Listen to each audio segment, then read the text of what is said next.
Hello दोस्तों, एक बार फिर से मैं हाजिर हूँ 23 अगस्त 2021 के इंपॉर्टेंट इवेंट्स के साथ। आप कंप्लीट वीडियो ध्यान से देखिए क्योंकि लास्ट में आपको 2 क्वेश्चंस के जवाब देने हैं। आज का पहला क्वेश्चन देखते हैं।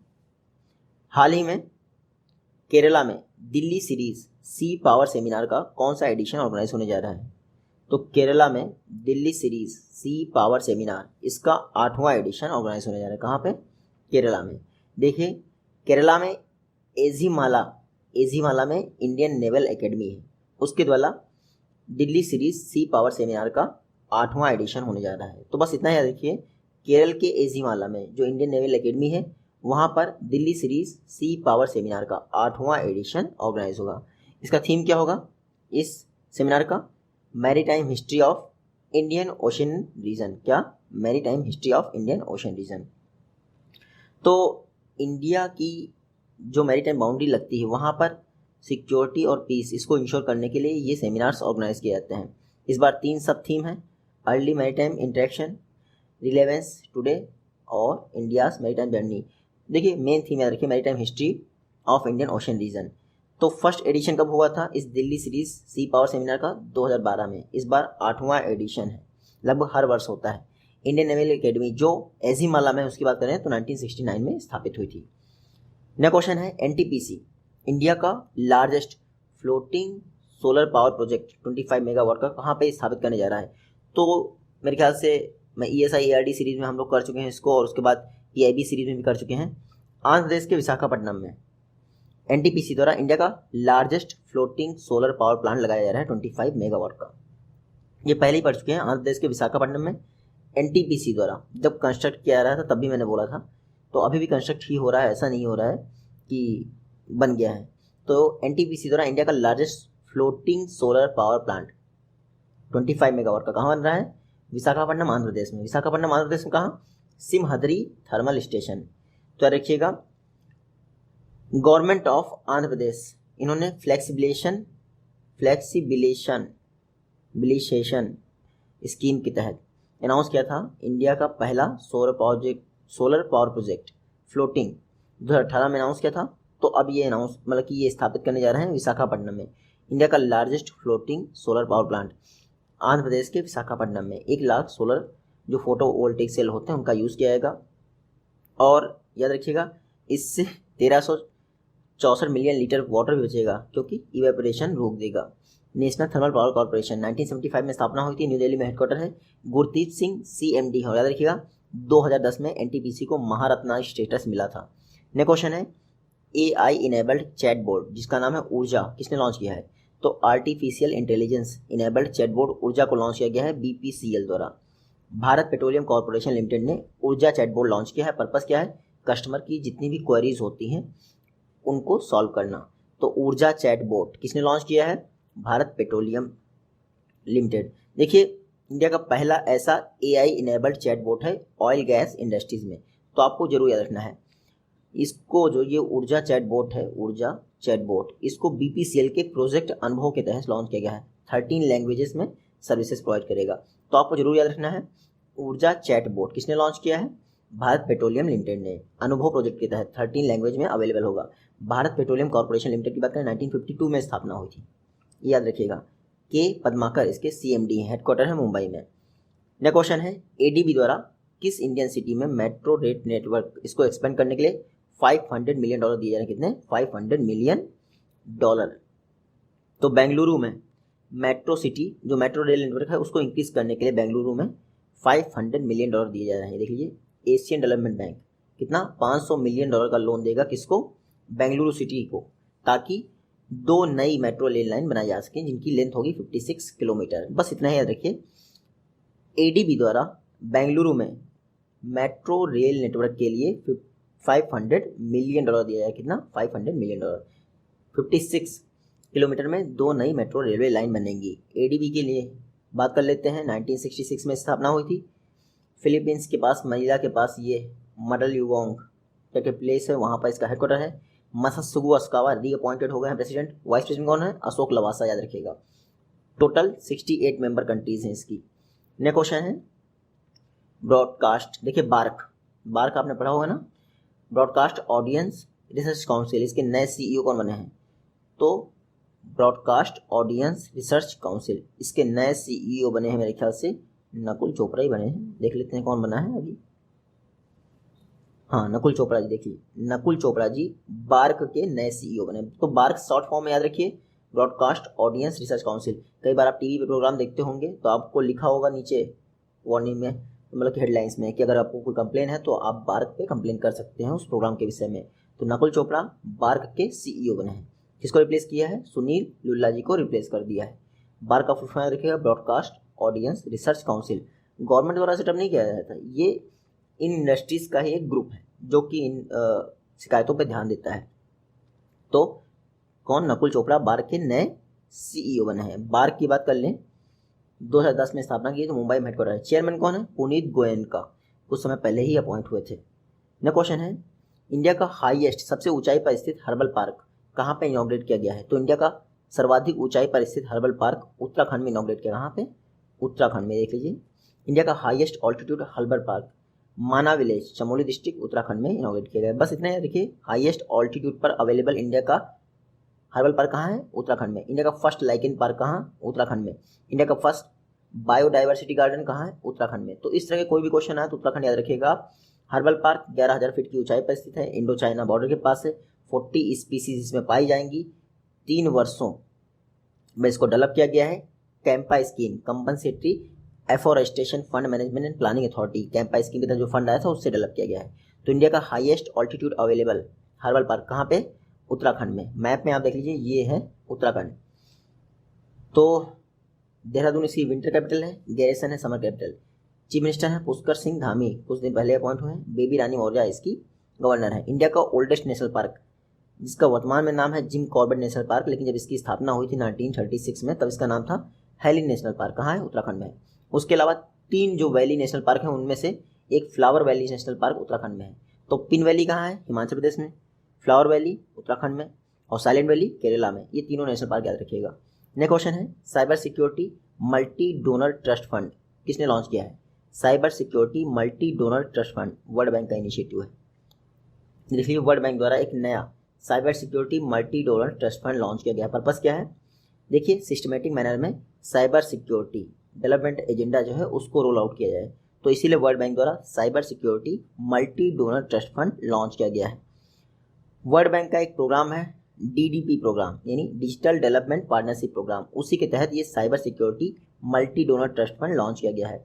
4 कंट्रीज वर्ल्ड बैंक के साथ इसमें पार्टनरशिप में है, Estonia, Japan, Germany and Netherlands. चारों का नाम याद रखना चाहिए क्योंकि आपसे एग्जाम में पूछ लेंगे which among the following country is not a part of cyber security multi donor trust fund, तो आपको चारों कंट्रीज का नाम पता होना चाहिए। वर्ल्ड बैंक की बात करें, 1944 में स्थापना हुई थी, वॉशिंगटन DC में हेडक्वार्टर है, प्रेसिडेंट है David Malpass. MD and CFO कौन है? अंशुला कांत। देखिए, वर्ल्ड बैंक 2 संस्थाओं से बनता है, IBRD, IDA, international bank for reconstruction and development. उसके जितने मेंबर होते हैं वर्ल्ड बैंक के उतने ही मेंबर होते हैं। इस समय 189 है। नेक्स्ट क्वेश्चन है, advisory board for banking and financial fraud, इसके चेयरमैन कौन रीअपॉइंट हुए हैं? तो advisory board for banking and financial frauds, इसके चेयरमैन अपॉइंट हुए हैं TM भाषिन जी। पिछली बार ये क्वेश्चन नाबार्ड में पूछा था फेज 2 में मेरे ख्याल से। देखिए, वो इस तरह से नहीं पूछा था कि आप लगा पाए आसानी से टिक, और हालांकि हमने फेज 2 के लिए पढ़ा था वो जो 100 MCQ सीरीज थी उसका करंट अफेयर्स लोग देखते नहीं, लेकिन हाँ, करंट अफेयर्स मैं बता रहा हूँ आपको 50+ क्वेश्चन करंट अफेयर से आ जाते हैं। अब आपको कैसे? वो तो जनरल अवेयरनेस BC को, भाई जनरल अवेयरनेस अलग चीज़ है और करंट अवेयरनेस अलग चीज़ है। कब आप इस बात को समझेंगे, इस अंतर को समझेंगे? ये बहुत बड़ा कॉमन सेंस होता है इस बात को समझना कि हम करंट अवेयरनेस और जनरल अवेयरनेस को अलग कर पाए। जनरल अवेयरनेस का मतलब ये होता है कि आपको संविधान की थोड़ी सी नॉलेज होनी चाहिए, हिस्ट्री की थोड़ी सी नॉलेज होनी चाहिए, कौन से बड़े नेशनल पार्क हैं, कौन से बांध है, ये हो गया आपका जनरल अवेयरनेस। करंट अफेयर्स वो सब कुछ है जो करंट में। इसीलिए मैं आपसे हमेशा बोलता हूँ करंट अफेयर्स आपका स्ट्रांग होना ही चाहिए, क्योंकि जब नाबार्ड का पेपर आप दे रहे होंगे ना 50+ क्वेश्चन आपको इसी करंट अफेयर्स की सीरीज से मिल जाएंगे। मैं क्यों ESI ARD रेगुलर की सीरीज को स्टॉप किए हूँ? क्योंकि वो फेज 2 के लिए बहुत इंपॉर्टेंट है, रिलेवेंट, लेकिन फेज 1 के लिए यही सीरीज बहुत इंपॉर्टेंट है। Daily current affairs of last 3 month कम से कम, और monthly current affairs of last 8 to 10 month. तो इसीलिए मैं ऐसा कर रहा हूँ ताकि आपके पास एक कॉम्प्रिहेंसिव आपके पास मटेरियल आ पाए कि आप कम से कम 50 to 60 क्वेश्चन आपको आते हो इजीली। बाकी ESI ARD कुछ स्टैटिक आ जाएंगे, वो आपको उससे आ जाएंगे 10 क्वेश्चन के आसपास। तो इसीलिए मैं करंट अफेयर्स पे फोकस कर रहा हूँ। मैंने क्यों ESI ARD सीरीज रोक रखी है, ये बहुत इंपॉर्टेंट है। ये और PIB के भी मैं अपलोड करूँगा ऐसे ही जल्दी से जल्दी, ठीक है। अब मैं ठीक हो गया हूँ तो इसका मतलब लेक्चर तो जल्दी ही अपलोड होंगे ना, मेरे पास और काम क्या है इसके अलावा। चलिए वापस अपने टॉपिक पे आते हैं। देखिए सेंट्रल विजिलेंस कमीशन, इनके द्वारा हाल ही में TM भासिन का रीअपॉइंटमेंट अप्रूव कर दिया। किस लिए? Advisory board for banking and financial fraud, ये आप नाम है, देखिए advisory board for banking and financial fraud. इसके नए चेयरमैन कौन है? Reappointed TM Bhasin. अब पिछले नवाल में क्वेश्चन ये पूछा था कि कितनी वैल्यू से ऊपर के बैंकिंग फ्रॉड के लिए एक्शन रिकमेंड किया जा सकता है, तो 50 करोड़, उसमें बिलियन में वैल्यू दी थी हालांकि, ठीक है। तो 50 करोड़ की वैल्यू से ऊपर अगर बैंकिंग फ्रॉड होता है तो ये जो advisory board for banking and financial fraud है, ये रिकमेंड कर सकता है भाई एक्शन होना चाहिए। तो CBC ने अगले 2 वर्ष के लिए कह दिया है कि advisory board for banking and financial fraud, इसके चेयरमैन कौन होंगे? TM भासिन, इतना याद रखना है। CBC की बात करें 1964 में स्थापना हुई थी। ये है आपका जनरल अवेयरनेस कि CBC की स्थापना कब हुई थी? 1964 में। किस कमेटी की सिफारिश पे हुई थी? के संथानम कमेटी की सिफारिश पे। तो जनरल अवेयरनेस और करंट अफेयर्स में साथ में लेके चलता हूँ, यही पता है। और भाई बहुत सारे चैनल्स हैं जो ऐसा करते हैं, मैं ही अकेला इकलौता नहीं हूँ, लेकिन सबका अपना वे होता है, वही आप देख लीजिए। तो CBC के संथानम कमेटी की सिफारिश में 1964 में स्थापना हुई थी। 2003 में CBC को स्टैच्यूटरी पावर दी गई। और बाकी अगले 1-2 वीडियो में हम देख लूँगे। हालांकि मंथली में मैं बता चुका हूँ इसके करंट में चेयरमैन कौन है और फर्स्ट कौन थे, वो जरूर इंपॉर्टेंट है। नेक्स्ट क्वेश्चन है, मलेशिया के नए प्राइम मिनिस्टर कौन बने हैं? तो अभी मुहिद्दीन यासीन, इन्होंने रिजाइन दे दिया है। क्यों? कॉन्फिडेंस मोशन हार गए ना। तो अब नए मलेशियन प्राइम मिनिस्टर बने हैं इस्माइल सबरी याकूब। कौन? इस्माइल सबरी याकूब, ये हैं इस्माइल सबरी याकूब, हाल ही में मलेशिया के नए प्राइम मिनिस्टर बने हैं। नाम याद रखिएगा, इस्माइल सबरी याकूब, मलेशिया के नए prime minister. Deputy prime minister थे हालांकि मुहिद्दीन यासीन के रिटायरमेंट के बाद नहीं, रिजाइन करने के बाद इस्माइल सबरी याकूब मलेशिया के नए प्राइम मिनिस्टर बन गए हैं। मलेशिया की बात करें, ये है मैप में मलेशिया, कैपिटल कोलालमपुर, करेंसी क्या है? Malaysian ringgit. नए प्राइम मिनिस्टर इस्माइल सबरी याकूब। मलेशिया देखिए India largest palm oil import करने लगा है अब मलेशिया से, पहले किससे करता था? इंडोनेशिया से। नेक्स्ट क्वेश्चन है, दीक्षा शिंदे, हाल ही में नासा द्वारा इनको माइनॉरिटी सर्विंग इंस्टीट्यूशन फेलोशिप के लिए सिलेक्ट किया गया है। ये कहाँ से बिलोंग करती हैं? तो दीक्षा शिंदे जी महाराष्ट्र से बिलोंग करती है। कहाँ से? महाराष्ट्र से। नाम से मेरे ख्याल से गेस हो सकता है शिंदे जी, शिंदे मोस्टली महाराष्ट्र में ही होते हैं, इसलिए दीक्षा शिंदे जी मात्र 14 वर्ष की हैं। इनको नासा ने माइनॉरिटी सर्विंग इंस्टीट्यूशंस फेलोशिप के पैनल में सिलेक्ट किया है। ये हैं दीक्षा शिंदे जी, 14 वर्ष की हैं, महाराष्ट्र से बिलोंग करती है। नासा ने अपने जो आपका पैनल है minority serving institution fellowship virtual panel में सिलेक्ट कर लिया है। हालांकि ये ब्लैक होल के लिए काम करेंगी। इनका एक रिसर्च पेपर है we live in black hole, कितना बढ़िया। देखिए मात्र 14 वर्ष की आयु में इन्होंने ये सोच लिया, हम लोग तो कभी सोचते ही नहीं। तो इसके लिए नासा ने इनको सिलेक्ट किया है। नासा की बात करें, national aeronautics and space administration 1958 में स्थापना की गई थी ड्वाइट डी आइजनहावर के द्वारा। Headquarter Washington DC। एडमिनिस्ट्रेटर कौन है? बिल लेंसन, हाल ही में अपॉइंट हुए हैं। नया क्वेश्चन है, स्मॉल बिजनेसेस लोन इनिशिएटिव, ये एक नया प्रोग्राम है, किसने लॉन्च किया है? फेसबुक ने लॉन्च किया है। ये देख लीजिए, फेसबुक द्वारा एक नया प्रोग्राम लॉन्च किया, नाम क्या है? स्मॉल बिजनेस लोन्स इनिशिएटिव, ठीक है। इंडिया पहली कंट्री बन गई जहाँ पर फेसबुक ने ऐसा प्रोग्राम लॉन्च किया है। और ये 200 सिटीज़ में उन बिजनेसेस को लोन प्रोवाइड किया गया इसके तहत जिन्होंने अपना रजिस्ट्रेशन करवा रखा है। और ये देख लीजिए 5 लाख से 50 लाख के बीच का लोन मिलेगा फेसबुक की हेल्प से। तो स्मॉल बिजनेसेस के लिए स्मॉल बिजनेसेस लोन इनिशिएटिव किसने लॉन्च किया है? फेसबुक ने। फेसबुक की बात करें 2004 में स्थापना हुई थी, कैलिफोर्निया में हेडक्वार्टर है। CEO कौन है? Mark Zuckerberg, founder and CEO mark Zuckerberg. Next question है, हाल ही में इंडिया द्वारा किस कंट्री के साथ AK-200 सीरीज असॉल्ट राइफल के प्रोक्योरमेंट के लिए एग्रीमेंट किया गया है? तो AK-47 AK-200 सीरीज इसको इंडिया प्रोक्योर करेगा रशिया से। कहाँ से? रशिया से। ये देख लीजिए इंडिया और रशिया के बीच में एग्रीमेंट साइन किया गया है। तुरंत का तुरंत 70,000 AK-200 सीरीज असॉल्ट राइफल के प्रोक्योरमेंट के लिए। तो बस इतना ही याद रखिएगा, दोनों कंट्रीज ज्वाइंटली इनको मैन्युफैक्चरिंग का काम कर रही हैं।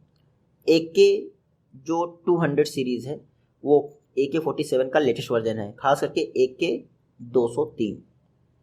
तो ये देख लीजिए इंसास राइफल को रिप्लेस करेंगी, यानी कि जितनी भी हमारी रिजर्व पुलिस फोर्स है, उनके पास अभी इंसास राइफल है, लेकिन अगर AK-203 आ जाती तो बहुत बेहतरीन काम हो जाएगा। रशिया की कैपिटल क्या है? मॉस्को। करेंसी क्या है? Russian rouble. प्रेसिडेंट कौन है? Vladimir Putin. World deepest lake जिसका नाम है बैकॉल लेक कहाँ है? रशिया में है। जो व्लादिमीर पुतिन है 2036 तक 2036 तक रशिया के प्रेसिडेंट बने रहेंगे। वर्ल्ड फूड प्रोग्राम इसकी स्थापना किस वर्ष की थी? 1960 में। चर्चा में क्यों है? अफगानिस्तान से रिलेटेड एक रिपोर्ट निकली है। वर्ल्ड फूड प्रोग्राम ने कहा है कि पूरे विश्व में 39 मिलियन लोग सीवियर हंगर से पीड़ित हैं, जिसमें से 14 मिलियन अफगानिस्तान में है। तालिबान ने अटैक कर दिया, अफगानिस्तान में कब्जा कर लिया है और फिर बहुत सारी चीज़ें हैं, इसीलिए ऐसा कुछ है। हमारे लिए इंपॉर्टेंट क्या है? World food programme. World food programme की स्थापना कब हुई थी? 1961 में। हेडक्वार्टर कहाँ है? रोम, इटली में, जहाँ पे आपका FAO का हेडक्वार्टर है। सस्टेनेबल डेवलपमेंट गोल, उसमें जो सस्टेनेबल डेवलपमेंट गोल सेकंड है वो जीरो हंगर से रिलेटेड है, आपको याद रखना है। नेक्स्ट क्वेश्चन है, इंडियन आर्मी के सिलेक्शन बोर्ड ने पहली बार कितनी महिलाओं को कर्नल रैंक पर प्रमोट करने का अप्रूवल दे दिया है? तो पहली बार 4 महिलाएं कर्नल रैंक में प्रमोट की जा रही हैं इंडियन आर्मी में। बस इतना याद रखिएगा। 26 ईयर की सर्विस कंप्लीट करने के बाद 5 महिलाएं, 5 वुमेन ऑफिसर्स हैं जिनको कर्नल रैंक पर प्रमोट किया गया है। पहली बार इतिहास में ऐसा हुआ है कि 5 वुमेन ऑफिसर्स को कर्नल रैंक पर प्रमोट किया गया है। कुछ दिन पहले सुप्रीम कोर्ट ने कहा है कि महिलाएं भी अब NDA का एग्जाम दे सकती हैं। तो देखिएगा, इंडियन आर्मी की बात करें 1895 में स्थापना होती है। न्यू दिल्ली में हेडक्वार्टर है। मोटो है service before self. Chief of defence staff कौन है? जनरल बिपिन रावत। वर्तमान में 28th आर्मी चीफ कौन है? General MM Naravane. तो याद रखिएगा, 5 वुमेन आर्मी ऑफिसर को कर्नल रैंक पे प्रमोट कर दिया गया 26 सर्विस प्रमोट मतलब कि कंप्लीट होने के बाद। कौन सी स्टेट में एक से अधिक वाटर प्लस सर्टिफाइड सिटीज़ हैं? तो आंध्र प्रदेश इंडिया का एकमात्र स्टेट है जहां पर एक से अधिक वाटर प्लस सर्टिफाइड सिटीज़ हैं। याद रखिएगा, आंध्र प्रदेश में 3 शहर हैं जिनको वाटर प्लस सर्टिफिकेशन मिला है। तो इंडिया का एकमात्र स्टेट है जहां पर एक से अधिक सिटीज़ वाटर प्लस है। इंडिया में टोटल 9 सिटीज़ को वाटर प्लस का टैग दिया गया है। इंडिया की पहली सिटी कौन? इंदौर, जिसको वाटर प्लस सिटी डिक्लेयर किया गया है। तो टोटल 9 सिटी हैं। आंध्र प्रदेश एकमात्र शहर स्टेट है जहां पर 3 वाटर प्लस सिटी हैं। इंडिया की पहली वाटर प्लस सिटी कौन सी है? इंदौर। फर्स्ट स्वच्छ सर्वेक्षण 2016 में लॉन्च हुआ था। 2021 वाला 6वां एडिशन है, आपको याद रखना है। लास्ट क्वेश्चन है, कल्याण सिंह का निधन हो गया, किस स्टेट के चीफ मिनिस्टर रहे थे? तो यूपी के चीफ मिनिस्टर रह चुके थे। ये हैं कल्याण सिंह जी, यूपी के चीफ मिनिस्टर रह चुके थे और मेरे ख्याल से राजस्थान के गवर्नर भी रहे। बाबरी मस्जिद केस, राम जन्मभूमि विवाद, हालांकि वो राजीव गांधी की देन है, लेकिन सबसे ज़्यादा बदनाम यही व्यक्ति रहे हैं। हालांकि इन्होंने बहुत कुछ काम किया है, वो बात अलग है। अलीगढ़ डिस्ट्रिक्ट में इनका जन्म हुआ था। कल्याण सिंह यूपी के चीफ मिनिस्टर रहे। ये आज की वीडियो से क्वेश्चन है, इजीली आप इनका जवाब दे पाएंगे। जल्दी मिलते हैं नेक्स्ट वीडियो में। तो टेक केयर।